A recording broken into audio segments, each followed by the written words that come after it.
इतने सुंदर शब्द आप प्रतिदिन प्रातःकाल अपने स्कूल में बोलते हैं, आप उसका पालन भी करते हैं क्या? बोलिए। हाँ, इसीलिए प्रार्थना आपके विद्यालय में कराई जाती है। आप रोज उसको बोलते हैं और उसका पालन करें। हम मां बाप भाई बंधु इन सब की बात करते हैं। मनुष्य के रूप में एज ए ह्यूमन हम सब एक हैं। पूरी पृथ्वी पर रहने वाले इंसान जो है, मनुष्य जो है, उनकी एक ही जाति है। जिस प्रकार से प्राणियों की जाति है ना, एनिमल्स की अलग अलग एनिमल्स, बंदर है तो उनकी जाति बंदर की है, शेर है तो शेर की जाति है, उसी प्रकार से मनुष्य जो हम सब हैं, हम सब की एक ही जाति है।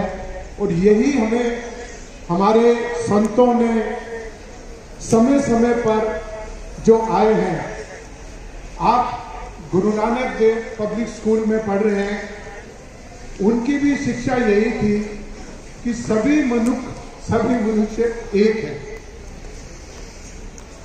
अगर हम ऐसा सोचेंगे तो क्या हमारी लड़ाई होगी आपस में कभी? आज दुनिया में कहां कहां वॉर हो रही है, कहां कहां लड़ाई हो रही है, मालूम है आपको? बोलिए, किसको मालूम है? कोई भी एक बच्चा खड़ा होकर बोले कहां वॉर इस समय चल रही है?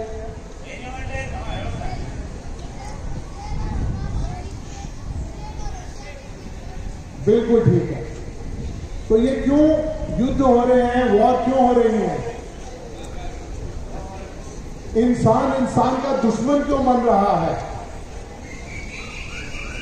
हम जो शिक्षा ग्रहण करते हैं एक अच्छे इंसान बनने के लिए, एक अच्छे नागरिक बनने के लिए, इसीलिए ग्रहण करते हैं ना।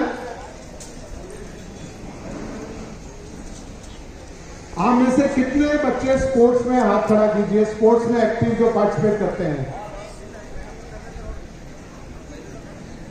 Very good. अब आर्ट एंड कल्चर में कितने बच्चे हैं जो सिंगिंग, डांसिंग, म्यूजिक इसमें पार्टिसिपेट करते हैं? हाथ खड़ा कीजिए।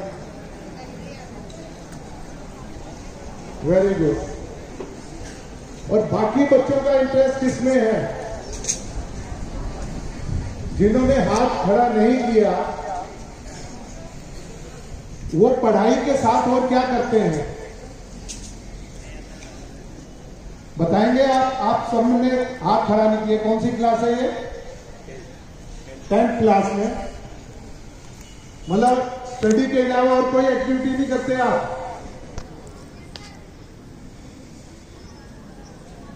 हाँ जी।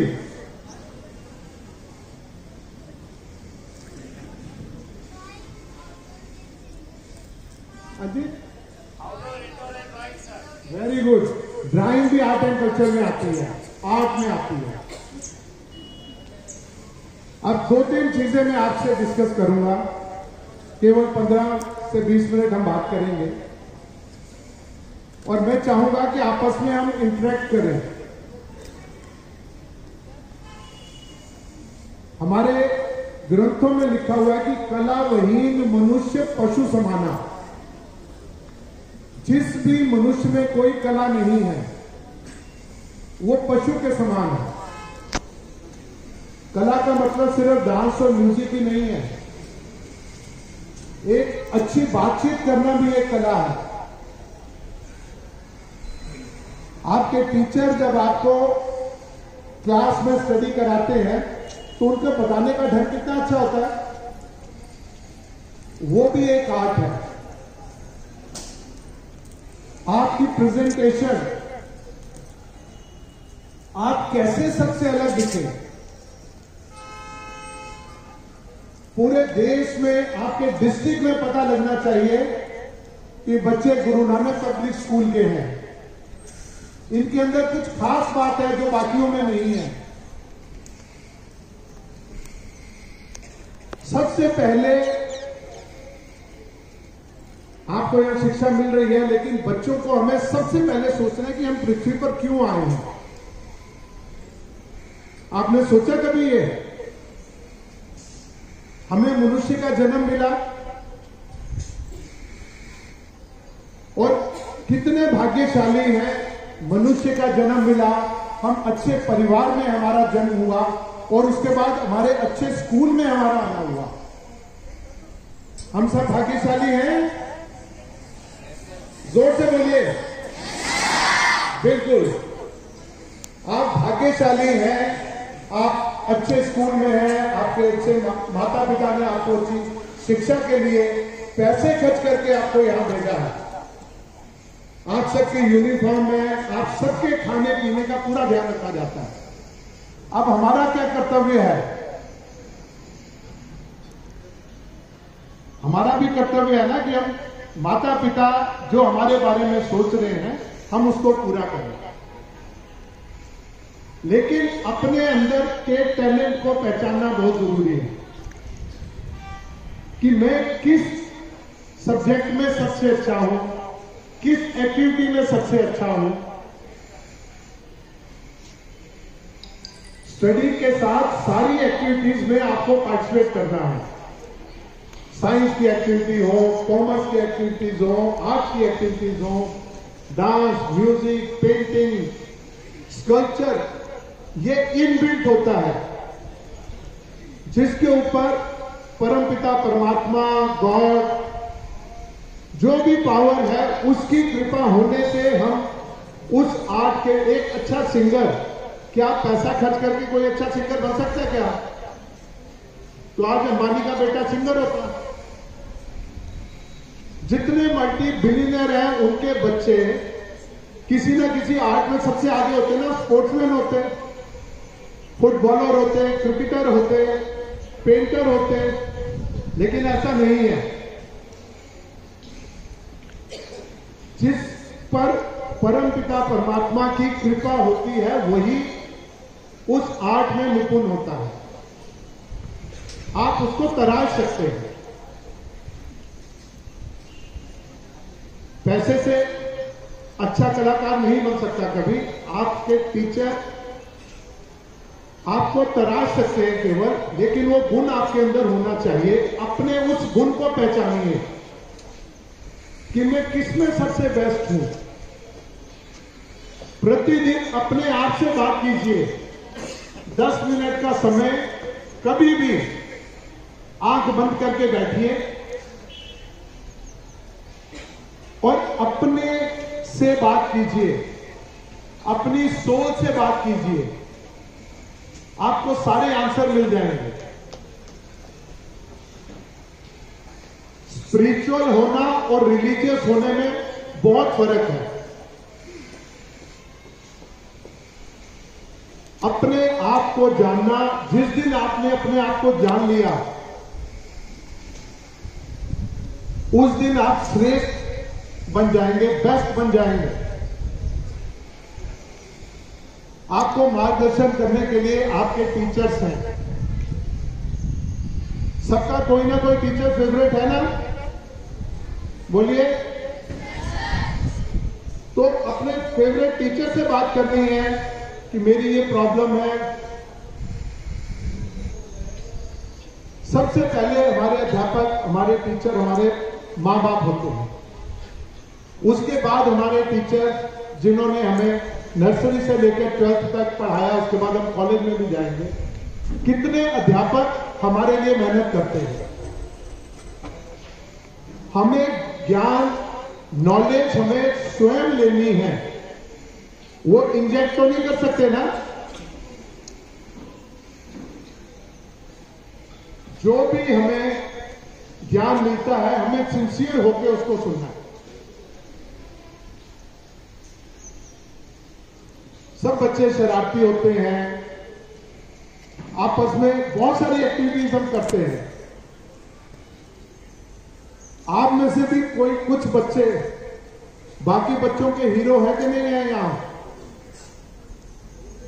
आइडियल अपने स्टूडेंट्स में भी होते हैं ना कि मैं भी इसके जैसा बनूंगा। मैं भी विवेकानंद के जैसे बनूंगा।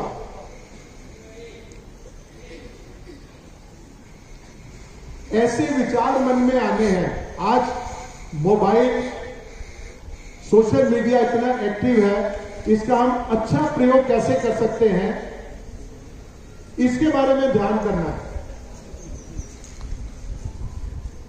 अपनी पढ़ाई के साथ अगर हम सोशल मीडिया में YouTube देखते हैं तो उसमें ये नोट करें कि भारत के सबसे श्रेष्ठ बच्चे कौन से हैं, सबसे नॉलेज वाले बच्चे कौन से हैं। आप उस भारत के किसी 2 बच्चों का नाम ले सकते हैं जो इस समय सबसे बेस्ट है, बताइए। नॉलेज में उसने अमिताभ बच्चन का भी इंटरव्यू किया है। हाँ जी बोलिए।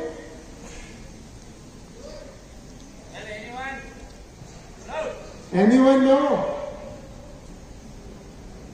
the most intelligent child in India?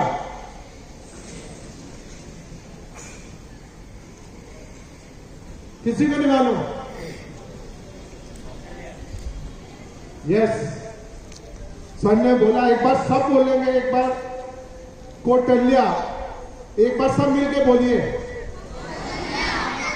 और इसके बारे में आप YouTube पर इसको पढ़ के और सब उसके ऊपर एक पेज का मतलब ऐसे लिखेंगे। कुछ इस तरह की एक्टिविटीज आप सब लोग करेंगे आपस में कि एक बच्चा इतना श्रेष्ठ क्यों है, इतना इंटेलिजेंट क्यों है इतनी छोटी उम्र में। इससे पहले एक और YouTube पे आप देखिएगा, तथागत तुलसी, जिसने 8 year old उसने 10th का एग्जाम पास कर लिया था 90% प्लस मार्क के साथ। 9 साल में उसने 12th कर ली थी। उसके बाद ग्रेजुएशन उसने एट द एज ऑफ 12 साल की उम्र में ग्रेजुएशन कर ली थी और 15 साल की उम्र में उसने PhD कर ली थी। वो वर्ल्ड के 5 इंटेलिजेंट बच्चों में से एक था। आज उसकी सैलरी 5 करोड़ पर एनम है।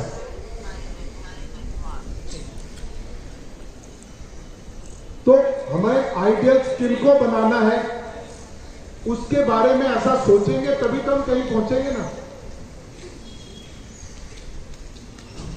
एक ही दिन में कोई इस तरह से नहीं हो सकता। एवरेस्ट पे जाने के लिए पहला कदम तो उठाना पड़ता है ना। पहले एक एक कदम चलके हम एवरेस्ट पे भी पहुंच सकते हैं। और जो एक व्यक्ति कोई काम कर चुका है, सबसे कठिन होता है पहली बार कुछ करना।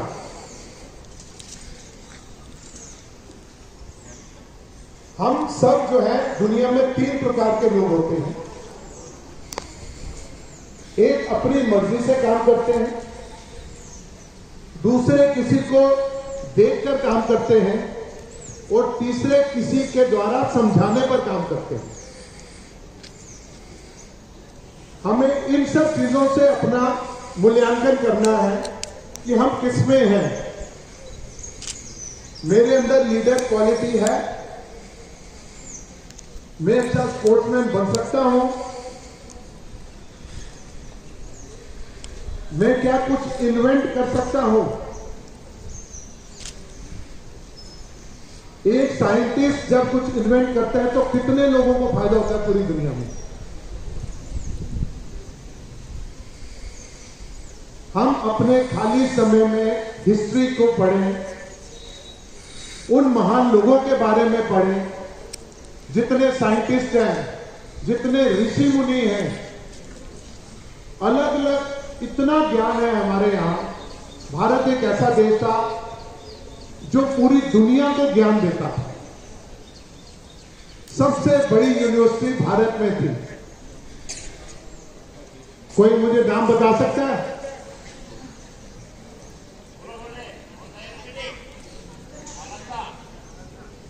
और दूसरी,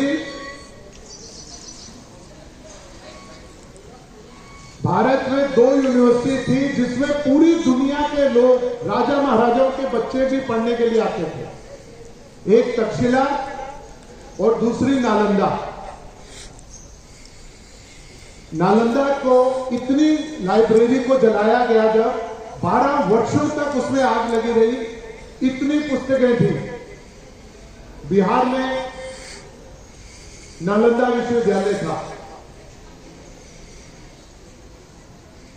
हमारा कितना गौरवमय इतिहास है, तो हमें गर्व होना चाहिए और हमें वापस उसी स्थान पर पहुंचना है जैसे हम आज से 3000 5000 वर्ष पूर्व थे।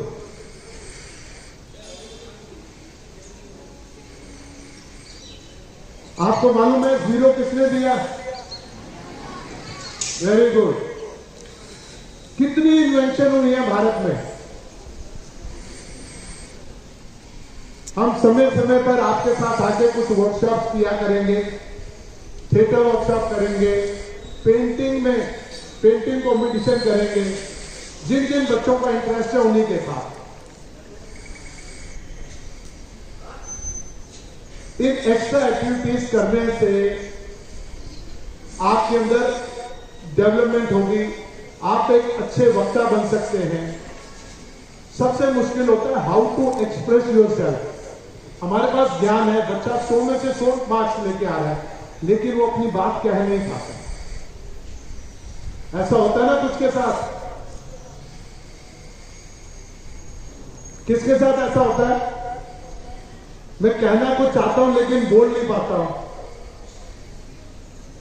तो वो हमें थिएटर वर्कशॉप करके हमारे अंदर हम पर्सनालिटी डेवलप कर सकते हैं अपनी, ताकि दूसरे हमारी अच्छी बातों को सुन सके। आज जो कुछ आपसे बातचीत की, कुछ समझ में आया? एक जोर से बोलिए। किसी के पास कोई प्रश्न है? Any question? सब लेट हो रहे हैं ना? चलिए ठीक है। हाँ जी, अरे मैं भूल गया, एक बहुत इंपॉर्टेंट बात करने जा रहा हूं। आप सबको मालूम है ना, प्रथम सुख निरोगी काया। इसके बारे में जानते हैं? अगर हम हेल्दी हैं तो वो सबसे ज्यादा सुखी है दुनिया में। पैसे वाला सुखी नहीं है। सबसे अधिक सुखी वो है जो पूर्ण रूप से स्वस्थ है। संपूर्ण स्वस्थ, होलिस्टिक हेल्थ किसे कहते हैं? जब हम फिजिकली, मेंटली, सोशली, स्पिरिचुअली और फाइनेंशियली हेल्थी हो। 5 प्रकार की हेल्थ होती है। और बचपन से हमें क्या करना है? हमको ये जानना है कि हमें क्या खाना है और क्या नहीं खाना। हम सुबह नाश्ते करते हैं। देखिए 3 प्रकार की रसोई होती है। किचन जो है ना, 3 तरह की किचन है। पहली रसोई है भगवान की रसोई, गॉड की रसोई। जितने हमारे फल हैं, सलाद हैं, ड्राई फ्रूट्स हैं, जो नेचर से हम खाते हैं। पूरी दुनिया के जानवर, पशु पक्षी भगवान की रसोई का भोजन करते हैं। दूसरी रसोई है मनुष्य की रसोई, जो मां आपको भोजन बना के देती है। सात्विक भोजन जो हम अपने घर में बनाकर खाते हैं। तीसरी रसोई है राक्षस की रसोई, डेविल्स किचन। इसमें क्या क्या आता है मालूम है आपको? बर्गर, पिज्जा, चाउमीन, ये सारा जो फास्ट फूड के नाम पर जंक फूड जिसको कहते हैं, ये डेविल्स किचन का है, जिसको खा के हम केवल बीमार होते हैं और कुछ नहीं होता। टेस्ट बर्ड उसमें डाल दिया जाता है और हम उससे बीमार रहते हैं। हमें केवल ये ध्यान रखना है, आपको हम रिटर्न में भी सब बच्चों को मिलेगा कि हमें भोजन क्या क्या करना है और किस समय करना है। किसी पशु पक्षी को सनसेट के बाद आपने खाते देखा क्या? बर्ड्स जितने हैं दुनिया के, वाइल्ड एनिमल्स जितने हैं दुनिया के, कोई भी सनसेट के बाद भोजन नहीं करता। केवल मनुष्य है जो हर समय करता रहता है। रात को 12 बजे भी मिल जाए तो भी खा लेंगे, 2 बजे भी रात को खा लेंगे। उसी से हम बीमार होते हैं। तो हमें सबसे अधिक ध्यान रखना है कि हमें क्या खाना और क्या नहीं खाना, किस समय खाना है। और कोई भी पशु पक्षी अगले दिन के लिए कुछ बचा के नहीं रखता। हम लोग फ्रिज में कितने दिनों का भोजन रख के उसको खाते हैं।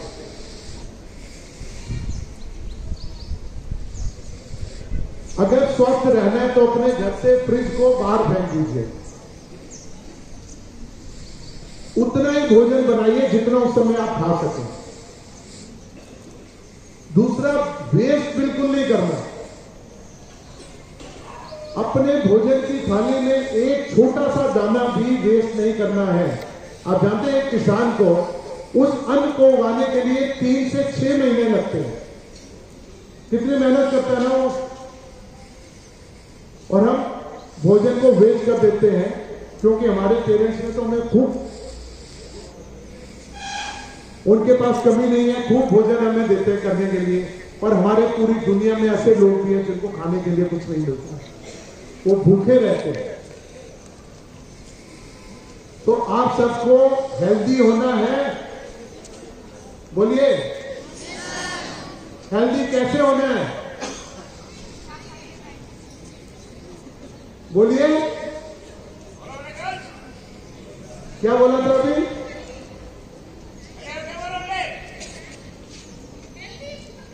Very good. तो अब सभी बोलेंगे हम क्या खाएंगे? Healthy food. बोलिए, जंक फूड को नहीं खाएंगे। कोई बोल नहीं पा रहा है क्योंकि वो बहुत टेस्टी लगता है ना। तो अपने को हेल्दी हम रखेंगे, हर काम बेस्ट हम कर सकेंगे। जब हम बीमार होते हैं, पेट खराब होता है, उस समय हम कितनी समस्या में होते हैं। ना पढ़ाई कर पाते हैं, ना अच्छे प्रकार से चल पाते हैं, परेशानी होती है ना। क्या जानवरों के लिए कोई डॉक्टर है क्या? जो फॉरेस्ट में रहते हैं, बर्ड्स के लिए कोई डॉक्टर है? मनुष्य जिसके पास बुद्धि है उसको डॉक्टर क्यों चाहिए? क्योंकि वो अपनी बुद्धि का गलत प्रयोग करता है। गलत समय पर भोजन करना, गलत ऐसी चीजें खाना जो हमारे शरीर के लिए नुकसानदायक है।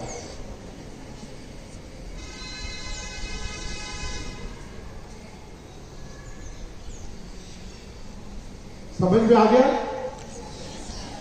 आज के लिए इतना काफी है। आप सबका बहुत बहुत धन्यवाद।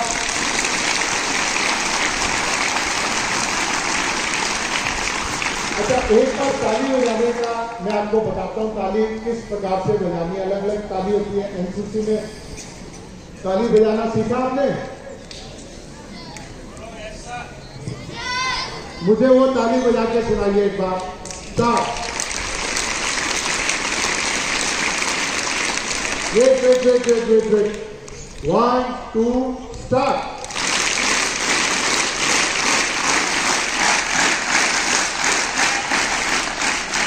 Very good. एक और लास्ट में लाइन बोल रहा हूं। आप सबको मालूम होना चाहिए कि ताली बजाने से, ताली बजाओ रोग भगाओ। ताली बजाना इतना इंपॉर्टेंट है। अगर हम 10 मिनट रोज ताली बजाएंगे तो हम 90% बीमारियों से दूर हो जाएंगे। हमारे बॉडी के सारे पार्ट, हमारी जितनी आर्टरीज और वेन्स हैं, उन सबके लास्ट पॉइंट हमारे हाथों में होते हैं। अगर हम इस प्रकार से पूरे हाथों को प्रेस होते हुए हम ताली बजाएंगे तो आप स्वयं देखेंगे कि आपके अंदर कितनी स्ट्रेंथ आ रही है, आपकी इम्यूनिटी पावर भी बढ़ रही है। चलिए लास्ट बार ताली बजाइए और बहुत बहुत धन्यवाद आप सबका। Thank you very much. अब मैं सबसे पहले थैंक्स आपके मैम का करना चाहूंगा, जिनके कारण कल ही हम मिले हैं और मैंने कहा मैं जरूर स्कूल बच्चों से जाके बात करूंगा। इसी प्रकार से हम पूरे देश में बच्चों के साथ जाके हम बातचीत करते हैं ताकि वो ग्रो करें, अच्छे नागरिक बने और बेस्ट आपके स्कूल का नाम आप सब कीजिए। आप सबको मेरा आशीर्वाद है। धन्यवाद। Thank you very much, sir, for your valuable and wonderful speech, sir. Thank you. I request everyone to give a big round of applause. Very much applause. Thank you.